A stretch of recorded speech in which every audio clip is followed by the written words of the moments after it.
The citizens of Hawaii rebuild after a natural wildfire, while the citizens of Canada continue to rebuild after a natural pandemic. In this week's roundup, we cover the aftermath of tragedy, who's getting left behind, and who always seems to benefit. Our top story today, conspiracies about the Lahaina, Hawaii wildfires continue to rage on as new and damning information is released about the disaster. According to emergency officials, Maui's warning sirens didn't sound as devastating wildfires approached as they should have. The fires were still active the following day, and locals reported being barred off from bringing supplies to the affected areas, just to even search for their loved ones and render aid.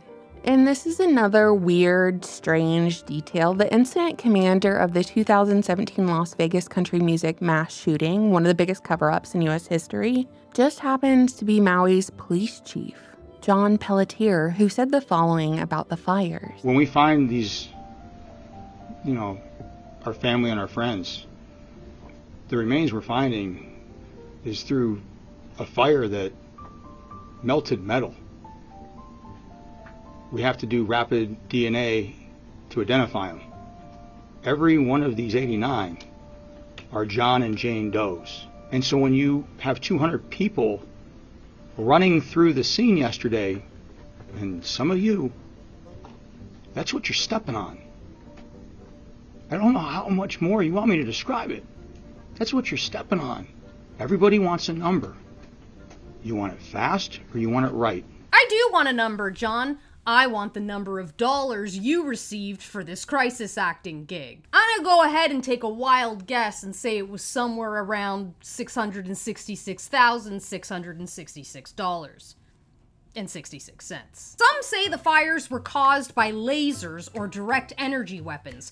Others say that this was a land grab with investors swooping in and scooping up the damaged property. Some say the powers that be are clearing the land for the very first green 15-minute smart city. And some have pointed to the fact that the houses of the rich and powerful were left unharmed in the fire. Whatever's going on here, one thing is for certain. In order to achieve this level of systemic incompetence, you either gotta be dangerous or dangerously stupid. Meet M. Khalil Manuel. He's the Deputy Director of Water Resource Management for the state of Hawaii. With the wildfires ravaging West Maui on August 8th, he delayed the release of water that landowners needed to help protect their property from the fires. The water standoff played out over much of the day, and the water wasn't released until it was too late. Now, why would the guy in charge of water hold back the life-saving element from burning civilians? Well, it turns out that Manuel held back the water because water is a god to be worshipped, not used. In essence, Native Hawaiians treated water as one of the earthly manifestations of a god and a kua kane.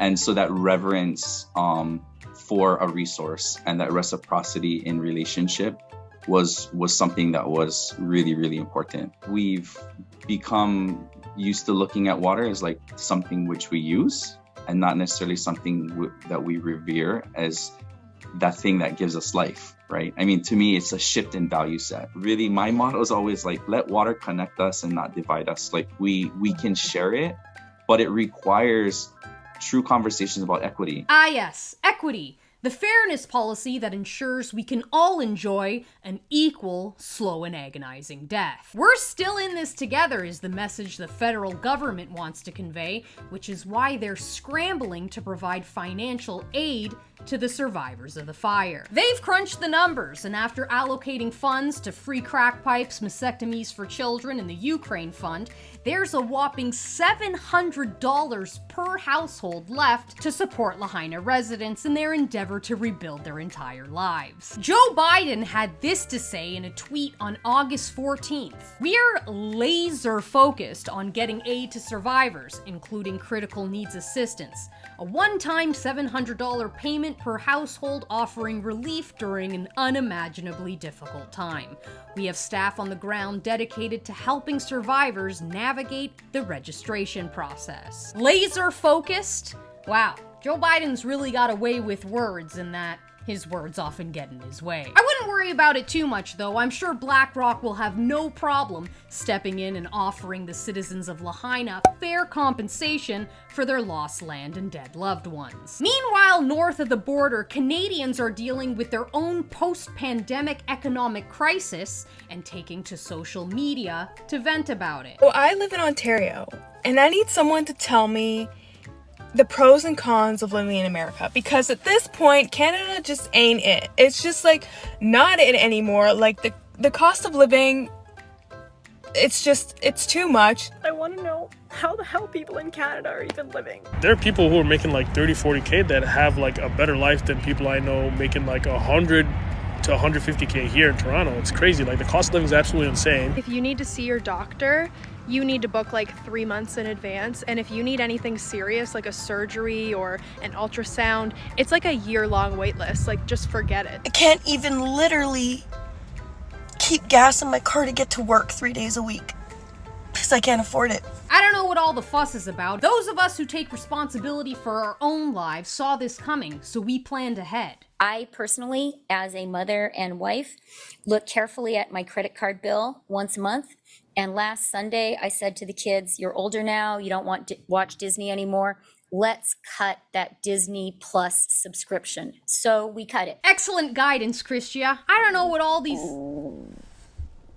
Sorry, that's my stomach. I just looked over our credit card bill this morning and it turns out we're canceling our subscription to breakfast. In all seriousness though, I do sympathize with my fellow Canadians. I know how hard it is out there, and if you're hungry, do know that there are food banks all across the country to help you out in your time of need. I'd get there quick though, because as we struggle to keep our heads above water, foreign international students are sharing tips on how to use our bodies as flotation devices. Several videos of Indian international students have been found online sharing a brilliant tip on how they can save money while studying abroad. That tip is stealing food from the needy and homeless. This is Mr. Patel. While this video is difficult to understand because he isn't speaking English, he's a YouTuber who appears to be discussing the days of the week in which international students can pick up hundreds of dollars worth of quote-unquote free food from food banks across the country.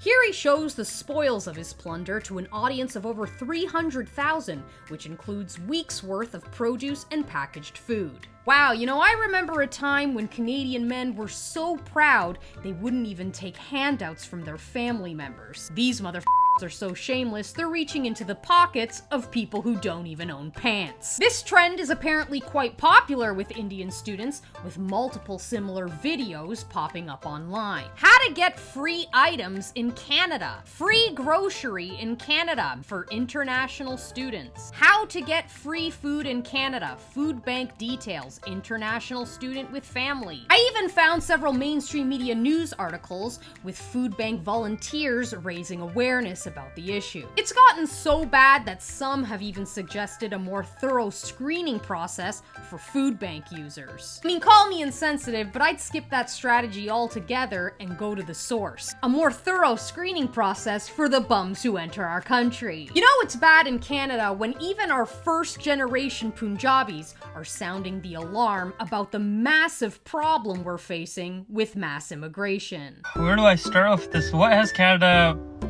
become? To be honest, Canada doesn't look too great, and we can all thank Justin Trudeau for this.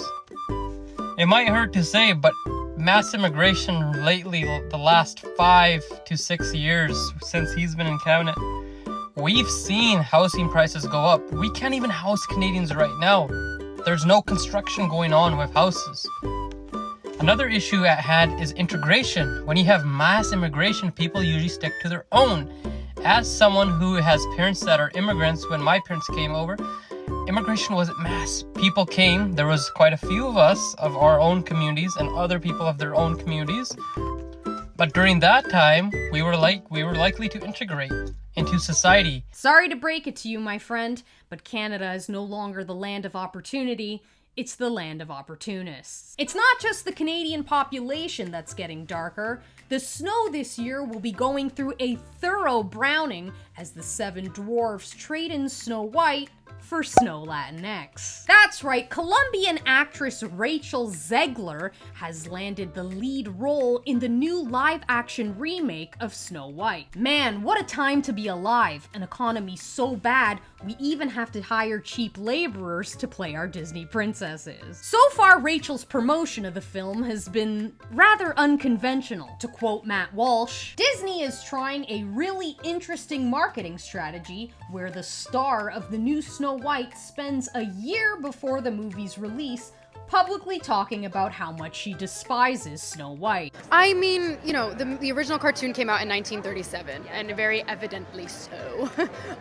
There's a big focus on her love story with a guy who literally stalks her. Yeah. Weird. Super weird. So we didn't do that this time.